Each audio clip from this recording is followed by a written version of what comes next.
The warmonger Churchill only wages this war against the German people to save the British Empire.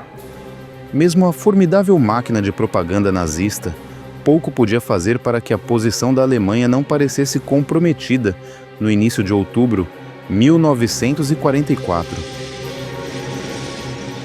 No início da guerra, depois que os tanques nazistas invadiram a Polônia, parecia que Adolf Hitler era invencível.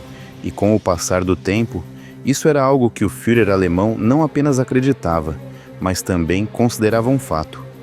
Mas desde que os americanos entraram na guerra para lutar pelos aliados, após o bombardeio japonês à frota naval dos Kemal-Berkshires em Pearl Harbor, Hitler e seu eixo do mal foram submetidos a uma pressão crescente em escala global. Então, para recapitular um pouco da história, vamos revisar os pontos principais. No final de 1942, na África do Norte, os alemães foram derrotados na Segunda Batalha de El Alamein, quando o general Bernard Montgomery e o 8º Exército Britânico enfrentaram a Raposa do Deserto de Hitler, o general Erwin Rommel, e venceram.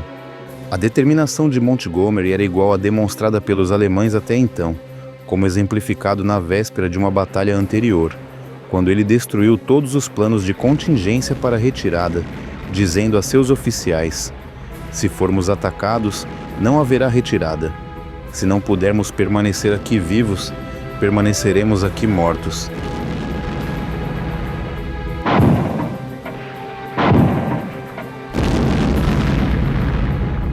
Era esse notável espírito de luta que começava a brilhar para os aliados, quer lutassem no teatro de guerra europeu ou no Pacífico, que estava a fazer toda a diferença. A maré estava a virar rapidamente contra Hitler.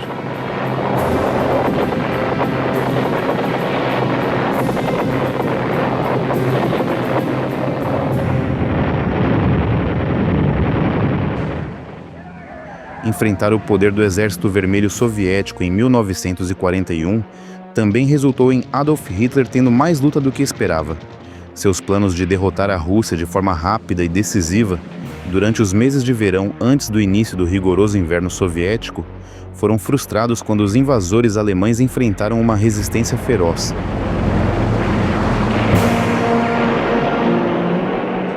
Em fevereiro de 1943, o 6º Exército Alemão foi destruído após a Batalha de Stalingrado, e na Batalha de Kursk, no final do ano, pela primeira vez as devastadoras táticas de Blitzkrieg dos nazistas falharam. Em outros lugares, após o avanço triunfante dos aliados no norte da África, a Operação Husky teve como alvo a Sicília, antes de avançar para tentar conquistar a Itália continental. Mas, nessa fase da guerra, a saúde de Adolf Hitler estava se deteriorando, juntamente com seu julgamento militar. No entanto, a posição de Hitler e de seus compatriotas do eixo estava prestes a enfrentar a maior ameaça até então, quando uma força de invasão aliada partiu da costa sul da Inglaterra para libertar a França e iniciar o avanço sobre Berlim. O dia D, 6 de junho de 1944, foi um grande ponto de virada, e se as coisas não tivessem corrido a favor dos aliados, o resultado da Segunda Guerra Mundial ainda poderia ter sido uma vitória nazista. Mesmo assim, os aliados encontraram focos de resistência alemã, e apesar do sucesso do dia D, Hitler não iria desistir sem lutar e, quando o verão de 1944, um dos mais atípicos já registrados, deu lugar ao outono, os aliados estavam bem cientes de que ainda tinham uma luta longa, amarga e muito perigosa pela frente. Enquanto isso, no leste, os russos também estavam fazendo sua parte, colocando em ação de forma implacável a operação, cujo nome de código era Bagration. O objetivo da Bagration era empurrar todas as forças alemãs do que hoje é a República da Bielorrússia de volta para a Polônia, e os resultados foram brutais. Os historiadores descreveram essa operação como uma das mais sangrentas já conhecidas pela humanidade. Mas, mais importante para os aliados, ela também foi descrita como a derrota mais calamitosa de todas as forças armadas alemãs na Segunda Guerra Mundial. O Exército Vermelho avançou rapidamente e logo chegou à Polônia, dizimando as unidades do exército e alemão ao longo do caminho, causando baixas que ultrapassaram 670 mil, e com as forças de Hitler totalmente esgotadas após o dia D, não havia chance de trazer reforços. As perdas devastadoras da Alemanha no leste na Operação Bagration, combinadas com as do oeste durante o dia D e nos meses seguintes, rapidamente se tornaram um grande motivo de preocupação para o povo alemão, e o moral caiu para o nível mais baixo de todos os tempos.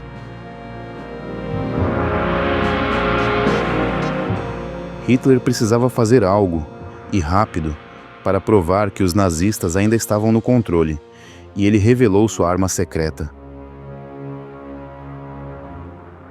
O V1 estava em produção desde o início da guerra, mas foi só agora que Hitler lançou o poderoso míssil contra seu inimigo.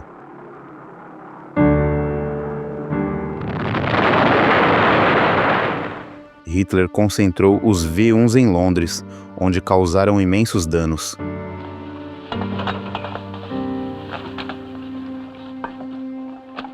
A devastação levou à evacuação imediata de todas as crianças de Londres, mas os britânicos foram muito rápidos em desviar esses ataques. E dos 2.452 que foram lançados, a RAF conseguiu abater mais de um terço.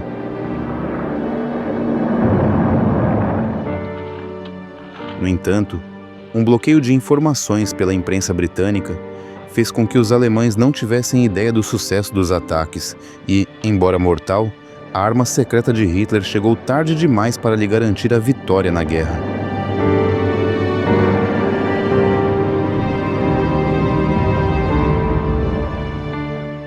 De volta à França, a diminuição do combustível estava causando um problema para os aliados, devido à falta de portos de águas profundas para o transporte de suprimentos. Montgomery, agora com o posto de marechal de campo, estava ocupado no norte planejando um avanço na Alemanha a partir da Bélgica. Mas Eisenhower aconselhou-o a voltar sua atenção para o porto de Antuérpia, a fim de abrir um porto de embarque útil, o que melhoraria a posição geral dos aliados.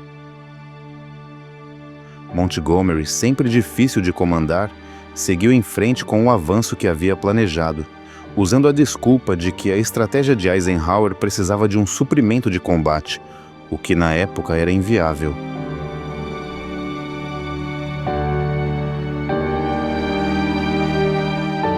Com o nome de código Operação Market Garden, Montgomery avançou no final de setembro, com investidas curtas, precisas e concentradas através do rio Reno.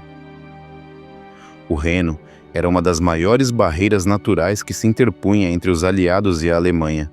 Por isso, o principal objetivo da Operação Market Garden era garantir que as pontes permanecessem intactas, o que permitiria um rápido avanço em direção a Berlim. A parte market da missão referia-se ao ataque aéreo em grande escala, que era vital para o posicionamento, e a parte Garden referia-se às tropas terrestres. Para que a operação fosse bem sucedida, essas duas forças precisavam trabalhar juntas em perfeita sincronia, mas devido à falta de planejamento, começaram a surgir problemas. Operações anteriores tão grandes quanto essa levavam meses para serem planejadas e ensaiadas, mas os preparativos para a Market Garden foram concluídos em apenas uma semana, sem ensaios e quase sem treinamento tático. Outros comandantes estavam preocupados com a imprevisibilidade da operação, mas Montgomery teimosamente manteve sua posição, mesmo quando lhe foram mostradas evidências fotográficas de linhas ameaçadoras de tanques muito próximas a algumas das áreas de pouso, que ele descartou como inutilizáveis. A Operação Market Garden não teve sucesso, em parte porque a situação do combustível devido ao fracasso dos aliados em garantir um porto significava que os alemães tinham tempo suficiente para trazer reforços e consolidar sua posição. Houve cerca de 20.000 baixas aliadas quando Montgomery foi forçado a se retirar, e um tempo precioso foi perdido.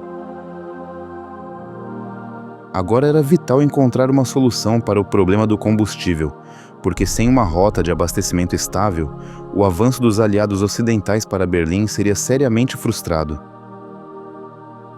Assim como Eisenhower havia desejado inicialmente, o porto belga de Antuérpia era o próximo alvo dos aliados.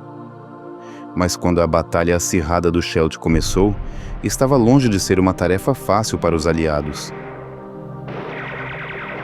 A batalha começou em 2 de outubro ao longo do rio Escalda, e embora os alemães tenham oferecido resistência feroz para defender o porto, ele acabou sendo tomado e imediatamente colocado em serviço para o transporte marítimo aliado. A abertura de Antuérpia, combinada com a captura bem-sucedida do importante porto de Marselha, no sul da França, finalmente pôs fim à grave escassez de suprimentos que ameaçava a posição cada vez melhor dos aliados. O início de outubro também viu o fim da revolta de Varsóvia, que é tão controversa hoje quanto sempre foi. A revolta viu cidadãos poloneses lutando para libertar sua capital dos alemães.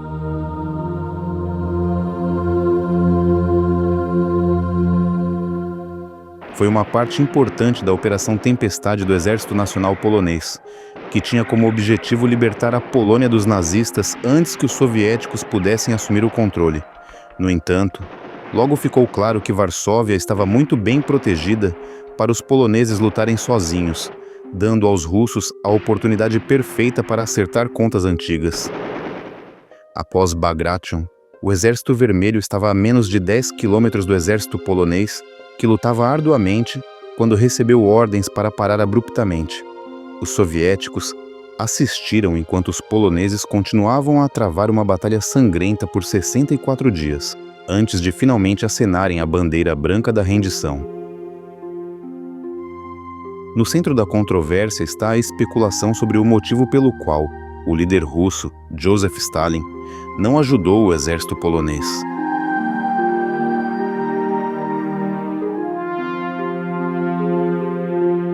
É inegável que os soviéticos estavam ocupados durante o mês de outubro e, no dia 6, iniciaram a ofensiva de Debrecen, no leste da Hungria. Se os russos conseguissem garantir a área, isso lhes daria uma ampla porta de entrada para a Alemanha pelo sul. O feroz ataque começou com a Segunda Frente Ucraniana, invadindo o Terceiro Exército Húngaro. Mas então, o avanço diminuiu e os alemães conseguiram construir uma forte linha defensiva. Os soviéticos trataram os civis da Hungria com total desprezo, cometendo atrocidades que fizeram com que as tropas húngaras lutassem com ainda mais determinação, e apesar de estarem em menor número, juntamente com os alemães, conseguiram garantir que a Batalha de Debrecen terminasse com honras iguais. Mas o eixo não conseguiu manter os russos afastados por muito tempo, e em 4 de novembro, o Exército Vermelho conseguiu garantir a capital húngara, Budapeste, e a área circundante. Outubro também viu a libertação de Atenas. A Grécia havia sido invadida pelos italianos em 1940, mas conseguiu combatê-los até que Hitler relutantemente enviou seus homens em 1941, e a partir de então, até 1944, a Grécia foi uma nação ocupada sob o controle do eixo. No entanto, o governo grego no exílio conseguiu formar um exército, que se tornou muito útil para os aliados nas campanhas do norte da África e da Itália. Nessa altura, em 1944, os russos já estavam a avançar para a Romênia e a Jugoslávia, e as forças alemãs que ocupavam a Grécia foram estrategicamente retiradas, uma vez que corriam o risco de ficar isoladas pelo avanço soviético. Quando os aliados ocidentais assumiram o controle após a libertação de Atenas, o governo grego no exílio regressou pouco mais de uma semana depois. No entanto, Perder território ocupado não era a única coisa com que Hitler tinha que se preocupar agora. A paranoia e a desconfiança em relação às pessoas ao seu redor também eram um problema crescente. E isso não era sem fundamento, pois houve várias tentativas de assassinato contra a vida de Hitler ao longo de 1944, mas a Operação Valkyria, em 20 de abril-julho, foi a que mais chegou perto de ter sucesso. Levou apenas algumas horas para que von Stauffenberg fosse caçado e executado, mas a extensa investigação para encontrar todos os envolvidos estava apenas começando.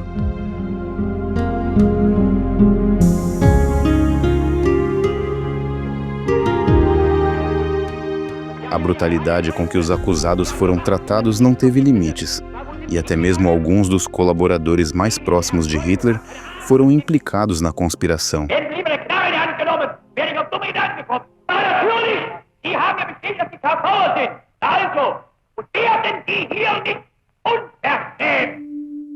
O nome mais chocante a aparecer foi, sem dúvida, o de Erwin Rommel, o mais confiável raposa do deserto de Hitler, que lutou arduamente pela causa nazista no norte da África.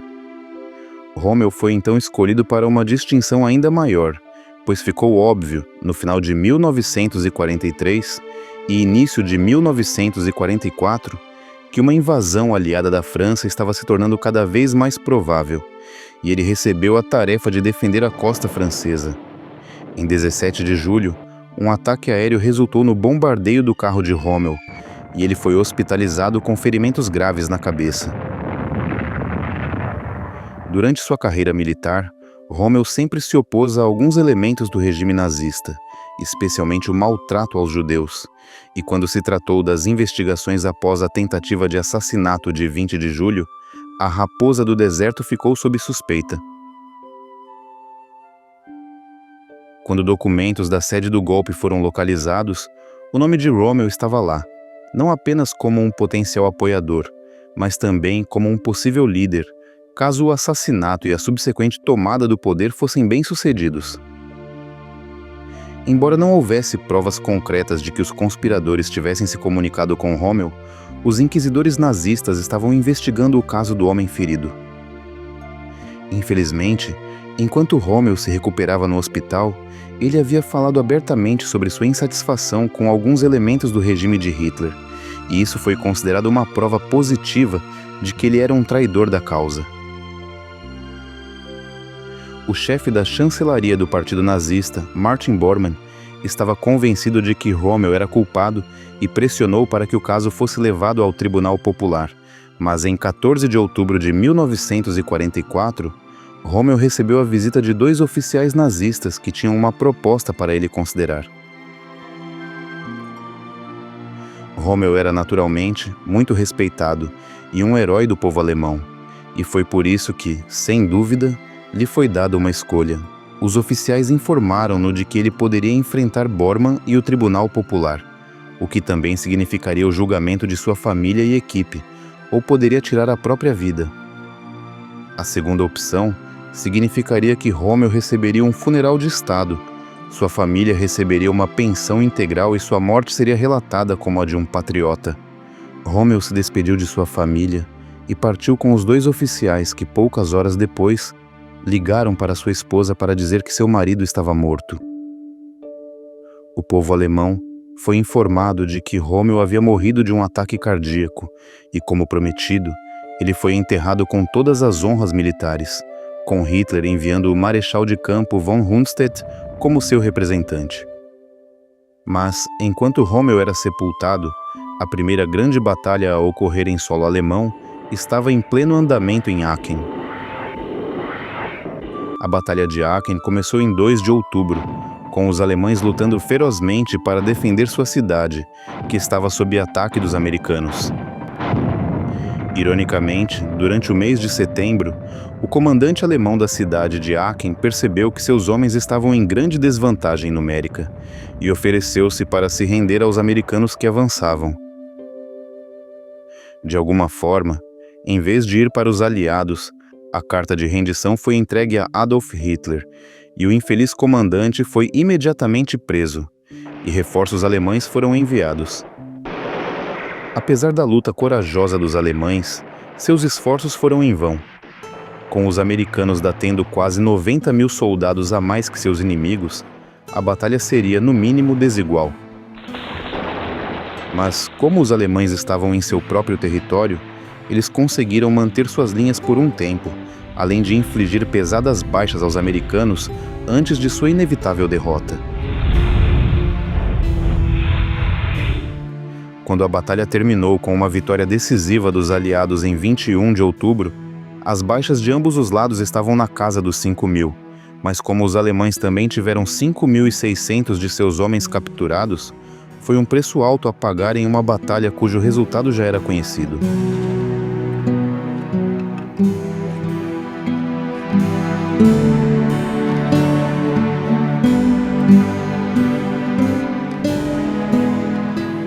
Outubro foi realmente um mês crucial, e não foi apenas na Europa que houve combates intensos. No Pacífico, os americanos estavam finalmente começando a avançar contra os japoneses, e as batalhas travadas entre 1943 e 1944 estavam forçando-os a se afastar da relativa segurança de suas bases nas ilhas do Sul e do Centro. Quando os japoneses tomaram o controle das Filipinas em 1942, o comandante americano das forças dos Estados Unidos no Extremo Oriente era o general Douglas MacArthur, e o próprio presidente Roosevelt ordenou que MacArthur deixasse as Filipinas, onde estava baseado. MacArthur relutou em partir, sentindo que o exército americano devia ao povo das Filipinas permanecer e lutar, e até considerou renunciar à sua comissão para continuar como soldado raso. No entanto, no final, MacArthur seguiu as ordens e partiu para a Austrália, mas não sem antes prometer que voltaria para ver as Filipinas libertadas. E em 20 de outubro de 1944, MacArthur e sua equipe atravessaram a água até os joelhos para marchar até a costa da ilha filipina de Leyte, cumprindo a promessa do general americano.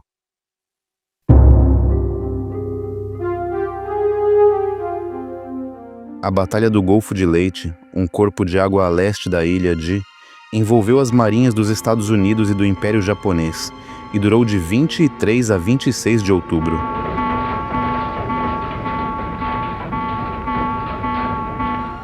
Esta foi considerada por muitos como a maior batalha naval da Segunda Guerra Mundial e, na verdade, de toda a história naval, mas pode ser dividida em 4 batalhas principais.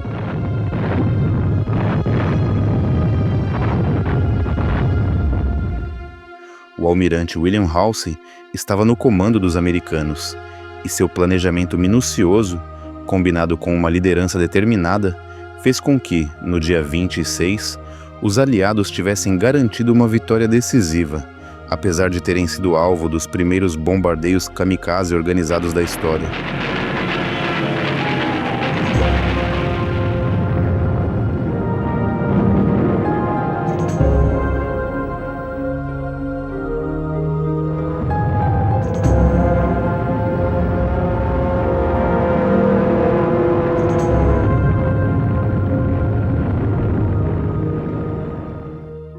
As tropas que agora lutavam pela ilha estariam a salvo de um ataque marítimo, e embora ainda houvesse um longo caminho a percorrer, a maré no Pacífico estava definitivamente a favor do semi-pressure.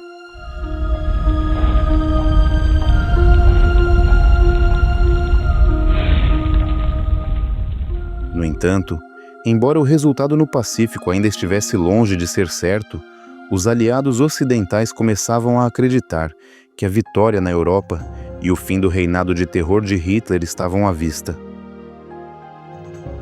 À medida que o Exército Vermelho Russo avançava de forma rápida e brutal, os americanos descobriam que lutar contra os alemães em seu próprio território era uma tarefa perigosa. Um excelente exemplo foi a Batalha da Floresta de Hurtgen, uma área que ficava na fronteira entre a Bélgica e a Alemanha. Após o choque imediato do dia D, os alemães conseguiram consolidar suas posições e reforçar suas defesas, o que finalmente retardou o avanço dos aliados. À medida que os aliados avançavam para a Alemanha, um de seus principais objetivos era eliminar todas as tropas de Hitler dessa área densamente florestada, o que, por sua vez, impediria os alemães de reforçar suas linhas de frente mais ao norte, entre Aachen e o rio Ruhr.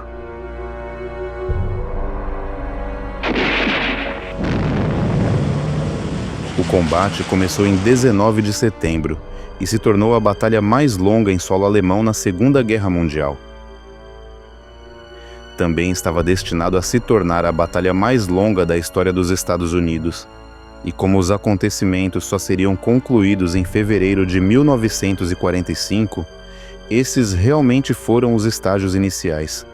Para os alemães, esse era um território vital a ser mantido, principalmente porque Hitler ainda planejava uma grande reviravolta com sua ofensiva das Ardenas, que ficaria mais conhecida como a Batalha do Bulge. Seria uma importante área de preparação para as muitas tropas, veículos e armamentos necessários para colocar o plano em ação. Os americanos, naturalmente, tinham seus próprios planos, incluindo assumir o controle da barragem do rio Ruhr, que poderia ser aberta para inundar toda a área, algo que eles poderiam querer fazer ou, mais importante, impedir que os alemães fizessem. Em 5 de outubro, em uma primeira fase importante, a 9ª Divisão de Infantaria dos Etzkirchhoazl atacou a cidade de Schmidt, que era um elo significativo para a cadeia de abastecimento alemã. A batalha foi feroz, com ambos os lados precisando manter suas posições, e só em 16 de outubro a 9ª Divisão, que enfrentava dificuldades, recebeu reforços. Em apenas 11 dias, 4.500 soldados americanos foram perdidos, servindo de aviso de que os alemães estavam longe de ser derrotados, e como resultado, os reforços aliados chegaram em grande número e rapidamente, capturando Schmidt em 3 de novembro. Além da resistência determinada dos alemães, o terreno também era difícil, com Hurtgen sendo uma floresta de coníferas extremamente densa, quase sem estradas, restringindo o acesso de veículos. Nas poucas clareiras, os alemães tinham pré-configurado suas armas para atirar com precisão mortal e também conseguiram plantar campos minados que foram cobertos pela neve do inverno de 1944. Da mesma forma, a floresta densa causou problemas para os aviões aliados, pois havia pouco apoio aéreo para as tropas abaixo. O terreno tornou-se um problema ainda maior na segunda fase do ataque, pois não só o tempo piorou, como também os tanques se tornaram essenciais na batalha. Os engenheiros americanos conseguiram abrir rotas para os tanques através da zona de batalha, mas foi uma tarefa perigosa.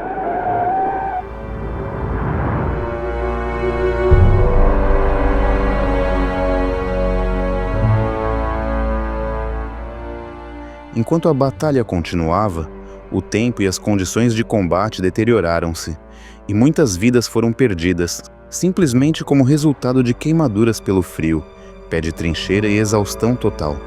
Vários dos americanos que lutavam aqui também haviam participado do desembarque na Normandia, e alguns que testemunharam a sangrenta batalha pela praia de Omaha, onde mais de 3.000 soldados foram massacrados, comentaram que, em comparação com a batalha da floresta de Hurtgen, Omaha tinha sido um passeio no parque. Dos 120.000 soldados americanos envolvidos em Hurtgen, cerca de 33.000 foram mortos ou incapacitados e, embora tenha resultado na vitória dos aliados, foi muito caro, especialmente quando se considera que as baixas alemãs foram menos da metade das sofridas pelos americanos. Com o passar do tempo, embora a captura de Antuérpia e seu grande porto tivesse melhorado a situação de abastecimento, o transporte de combustível para os aliados continuava sendo problemático. Os nazistas ainda ocupavam as áreas circundantes e a ilha de Walcheren, com sua posição estratégica com vista para o estuário do Scheldt, era guardada pelo 15º Exército Alemão. O marechal de campo Montgomery deu instruções para que a área de Scheldt fosse alvo e a Operação Infatuata foi colocada em prática, com a tarefa de remover a ameaça alemã, a rota de abastecimento de combustível dos aliados, atribuída ao primeiro exército canadense. O bombardeio dos defensores alemães começou no final de outubro, mas só em 1º de novembro os canadenses desembarcaram em Walcheren. Mas os alemães continuaram a travar uma luta feroz até que, lentamente, mas com segurança, os canadenses limparam cada seção e a fase final começou em 8 de novembro.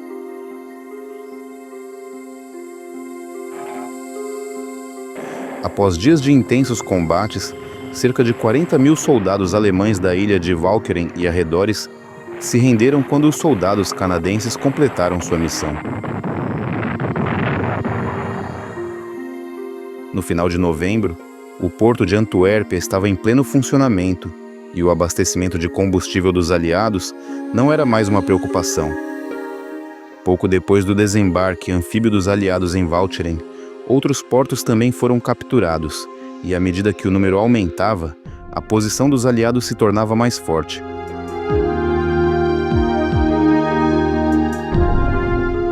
O porto de Zeebrugge, no noroeste da Bélgica, também foi capturado pelos aliados no início de novembro, marcando a libertação completa da nação belga.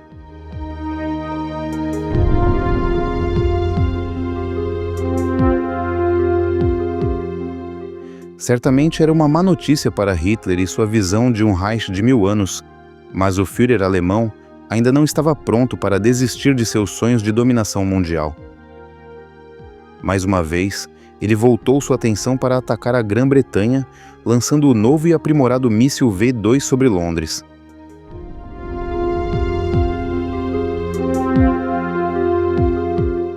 Os engenheiros alemães foram encarregados de melhorar o V1, que já havia causado um duro golpe ao povo britânico. No entanto, o V1 avisava sua chegada devido ao forte zumbido que emitia, e refinar o V2 para que fosse silencioso melhoraria drasticamente sua eficácia. A velocidade e a trajetória também foram atualizadas, o que tornava quase impossível para o V2 ser abatido por armas antiaéreas. O V2 foi o projeto mais caro do Terceiro Reich de Hitler, e a 100.000 marcos do Reich por foguete, o custo acabou se tornando um problema, mas não antes de Hitler, acreditando que essa era uma arma vencedora, criar 6.048 desses foguetes mortais. Houve também um trágico custo humano na produção dessas armas, pois elas eram fabricadas em fábricas operadas por prisioneiros do campo de trabalho escravo de Mittelbau-Dora, e cerca de 20.000 trabalhadores perderam a vida antes que o novo foguete de Hitler estivesse pronto para ser lançado. Os primeiros V2 foram disparados em agosto de 1944, mas só em meados de novembro é que atingiram realmente o alvo, atingindo a Grã-Bretanha cerca de 8 vezes por dia. Quando se tentou abatê-los, a enorme quantidade de projéteis de artilharia que choviam causava mais danos do que o próprio foguete, sendo necessária uma contra-ofensiva alternativa. Era evidente que, uma vez lançados os V2, era quase impossível detê-los, e os britânicos sabiam que a única esperança de destruir os foguetes era fazê-lo antes mesmo de serem disparados.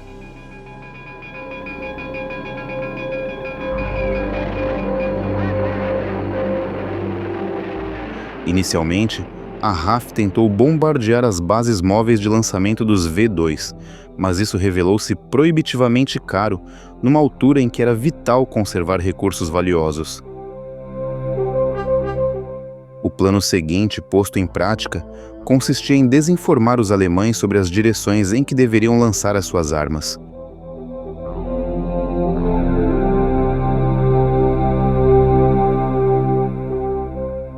Os serviços secretos britânicos trabalharam incansavelmente para que fossem enviados relatórios falsos sobre os impactos e, eventualmente, conseguiram que os alemães direcionassem os foguetes V2 para alvos em áreas rurais menos povoadas. Longe de resolver o problema, tais medidas apenas diminuíram o impacto e, tão tarde, a forma mais bem-sucedida de contra-ataque teve que ser o avanço dos aliados em direção a Berlim, visando os locais de lançamento dos V2 à medida que avançavam, empurrando-os para fora do alcance. Mas isso levaria algum tempo, e à medida que 1944 chegava ao fim, os V-2 continuavam a ser uma ameaça muito real para Londres e arredores. Apesar do custo colossal do projeto SIM-2 e do sucesso inegável dos ataques a Londres, a arma milagrosa de Hitler pouco influenciaria o resultado da guerra. O ânimo do povo de Londres permaneceu otimista, embora os Monde 2 pudessem atacar a qualquer momento enquanto eles tentavam realizar suas atividades diárias.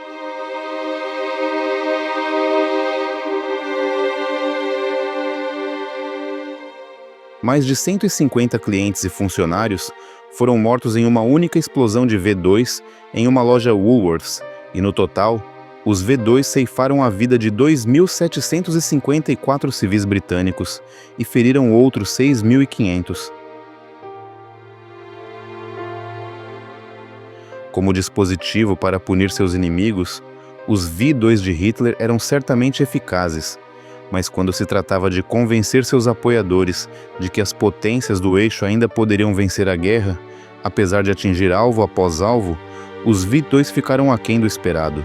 Agora era óbvio que o Terceiro Reich estava desmoronando, e até mesmo os oficiais de mais alto escalão de Hitler estavam começando a perceber que toda a esperança estava perdida. Mas, como um animal ferido, a máquina de guerra nazista ainda podia causar danos e destruição terríveis.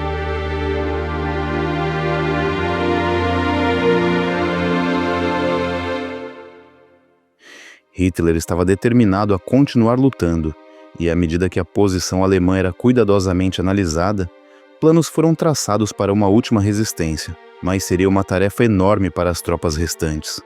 Eles estavam com falta de mão de obra. A Luftwaffe, nessa fase, já havia sido praticamente neutralizada pela RAF, e à medida que o suprimento de combustível dos aliados melhorava, os nazistas ficaram em dificuldades depois que seus campos de petróleo romenos foram bombardeados.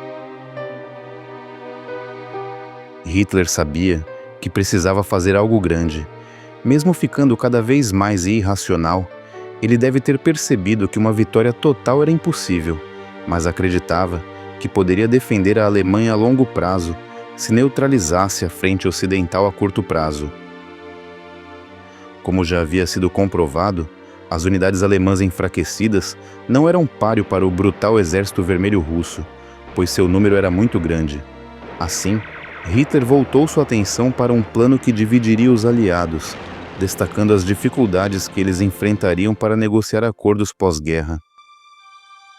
Ele queria especialmente que os americanos e os britânicos se separassem dos soviéticos e também acreditava que as tensões entre Montgomery e os generais americanos poderiam ser exploradas e usadas a seu favor. Em seu desespero, Hitler acreditava que tudo o que precisava fazer era ganhar tempo suficiente para produzir armas maiores e mais poderosas. Assim, foram elaborados planos para uma grande ofensiva. Os estrategistas militares ofereceram muitas operações potenciais a Hitler, mas apenas 2 foram apresentadas para consideração séria.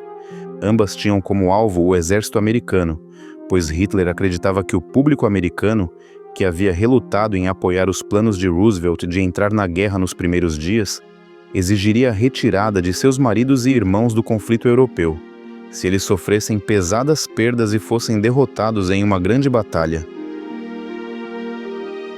O primeiro plano previa um ataque em 2 frentes às tropas americanas em Aachen, com uma missão adicional para cercar também o 9º e o 3º exércitos do Sachsen-Anhalt. Por fim, ele foi rejeitado, pois havia poucas chances de causar uma divisão anglo-americana.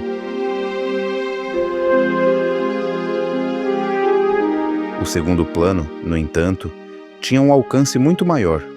Usando suas táticas características de Blitzkrieg, o objetivo nazista era dividir as linhas americanas e britânicas e capturar o porto de Antuérpia, o que não apenas cortaria o acesso dos aliados aos suprimentos, mas também prenderia 4 exércitos completos atrás das linhas alemãs. operação recebeu o título ameaçador de A Vigília no Reno, mas estava destinada a ser registrada para a posteridade como a Batalha do Bulge.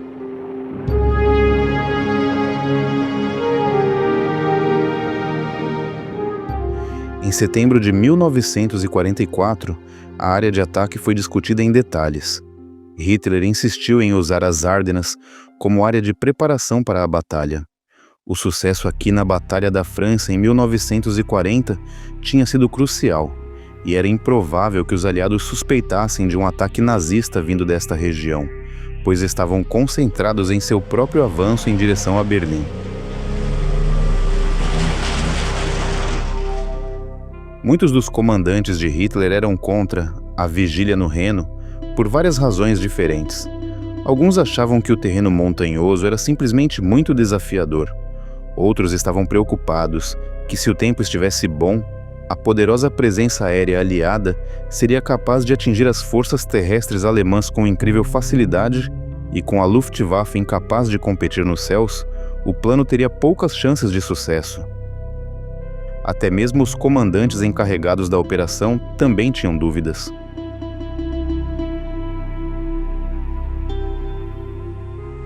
Os marechais de campo Walter Model e Gerd von Rundstedt acreditavam que a tarefa adicional de capturar o porto de Antuérpia era muito arriscada e ofereceram uma estratégia alternativa a Hitler, mas ele insistiu que os planos de batalha fossem adiante sem alterações. A Operação Watch on the Rhine exigia 45 divisões com unidades extras para formar uma linha defensiva assim que a batalha começasse. Com a escassez de mão de obra que o exército alemão sofria, eles só conseguiram reunir 30 divisões, o que realmente significava recorrer às suas últimas reservas.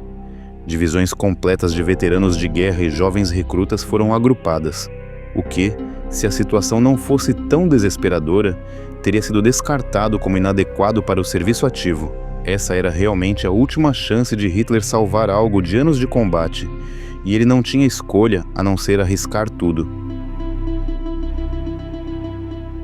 O esgotamento dos suprimentos de combustível dos nazistas foi certamente um obstáculo e até adiou a data de início de 27 de novembro para 16 de dezembro.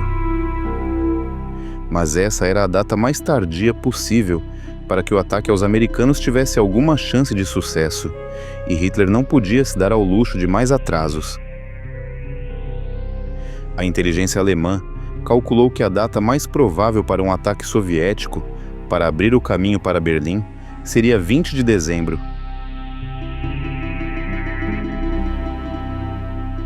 A vigília no Reno tinha que começar antes dessa data, porque Hitler contava com Stalin para atrasar seu avanço, a fim de ver qual seria o resultado se os americanos fossem atacados. Já fazia algum tempo que o destino não sorria para os alemães, e para que essa operação desse certo, a sorte precisaria fazer sua parte.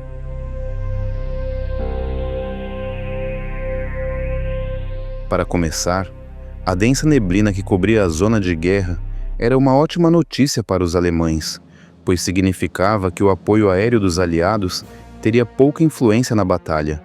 Além disso, os alemães conseguiram manter seus planos em sigilo, e o elemento surpresa lhes daria uma grande vantagem. Os americanos, sem dúvida, tinham superioridade em termos de efetivos, por isso era vital que o ataque fosse uma surpresa total para que os alemães tivessem alguma chance.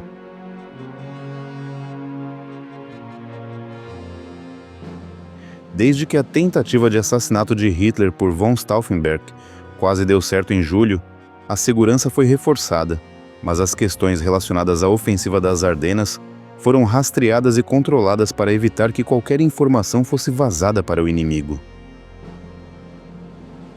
Felizmente para os alemães, a resistência francesa não se estendia até as Ardenas, o que significava que os aliados não podiam contar com seu conhecimento local para descobrir o que estava acontecendo, e o tráfego de rádio alemão era mantido no mínimo absoluto.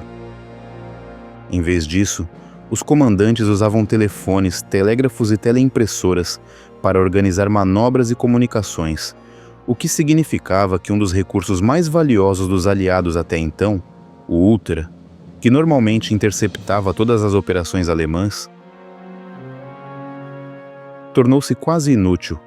Os alemães também empregaram táticas semelhantes às usadas por Eisenhower quando planejava a Operação Overlord, com todos os movimentos relacionados à ofensiva das Ardenas, sendo realizados à noite, sob o manto da escuridão.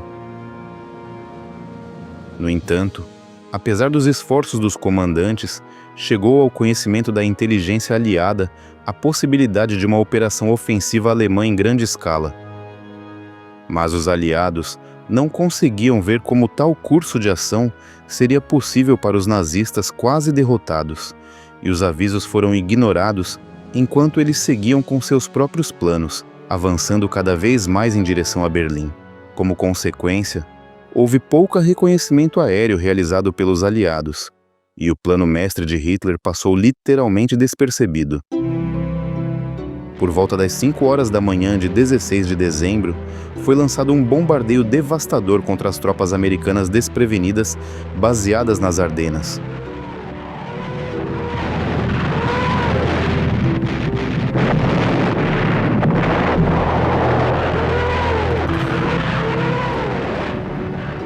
Todas as divisões nazistas, programadas para se juntar ao ataque, seguiram em frente e às 8 horas, a batalha já estava em pleno andamento. A densa neblina que se instalou na noite anterior ajudou muito os alemães, tornando inviável uma resposta aérea dos aliados. Mas, à medida que as condições pioravam, a neblina se mostrou menos vantajosa, pois as tropas atacantes foram forçadas a avançar em um ritmo muito mais lento do que o esperado. Com a vantagem da surpresa, mesmo com um número muito limitado de tropas, as divisões alemãs conseguiram cercar 2 regimentos americanos em um movimento de pinça e forçá-los a se render.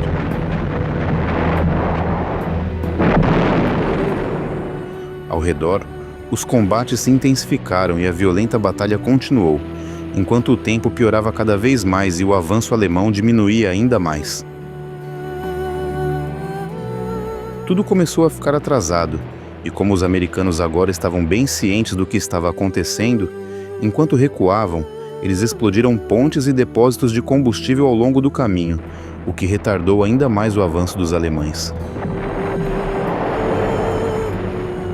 Para os alemães, a raiva e a frustração resultaram no tratamento dos americanos capturados com total desprezo. Massacres sangrentos se tornaram comuns quando Hitler deu ordens para que suas tropas lutassem com brutalidade, a fim de assustar o adversário, e embora o fim da guerra estivesse à vista, milhares de americanos seriam massacrados nas Ardenas. Apenas um dia após o início da operação, os alemães capturaram um posto de combustível americano, perto da cidade de Malmedy, e ao se retirarem, encontraram um pequeno grupo de soldados americanos que, após uma breve batalha, se renderam. Essas tropas, juntamente com os prisioneiros de guerra do posto de combustível, foram reunidas em um campo e fuziladas, um ato covarde e gratuito de violência que não trouxe nenhuma vantagem aos alemães.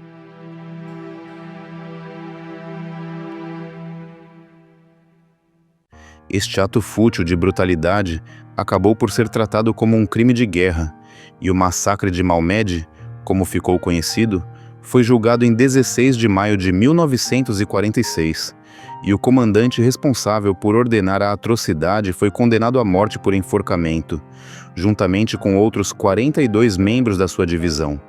Além disso, a ocorrência do massacre de Malmedy e de massacres semelhantes nas últimas semanas de 1944 teve um impacto negativo sobre os perpetradores. Quando a notícia chegou aos americanos que lutavam nas Ardenas, eles ficaram mais determinados do que nunca a resistir ao ataque alemão. Um exemplo disso foi quando os alemães conseguiram cercar os americanos em Bastogne e o brigadeiro-general McAuliffe, comandante das tropas americanas, recebeu uma carta dos alemães exigindo a rendição imediata. To the United States Army Commander of the encircled town of Bastogne, the fortune of war is changing. There's only one possibility of saving your encircled troops from total annihilation. That is the honorable surrender of this town. If you reject our proposal, 6 battalions are ready to annihilate you and your troops. All the serious civilian losses would not correspond with the well-known American humanity. What is your answer? Nuts. A resposta de McAuliffe, composta por uma única palavra, nuts, loucura, ficou para a história. E embora a Batalha de Bastogne continuasse, o sonho de Hitler de uma famosa resistência final, que no mínimo salvasse um pouco do orgulho nazista, começou a desvanecer-se. O resultado da Batalha do Bulge não seria decidido em 1944, e à medida que os combates continuavam durante o Natal e o Ano Novo, o número de vítimas de ambos os lados continuava a aumentar. 1945 estava destinado a trazer paz ao mundo, devastado pela guerra, mas à medida que a ofensiva contra Berlim e a derrota final de Hitler continuavam, os dias de Roosevelt, Churchill e Stalin trabalhando juntos como aliados começavam a chegar a um fim inevitável.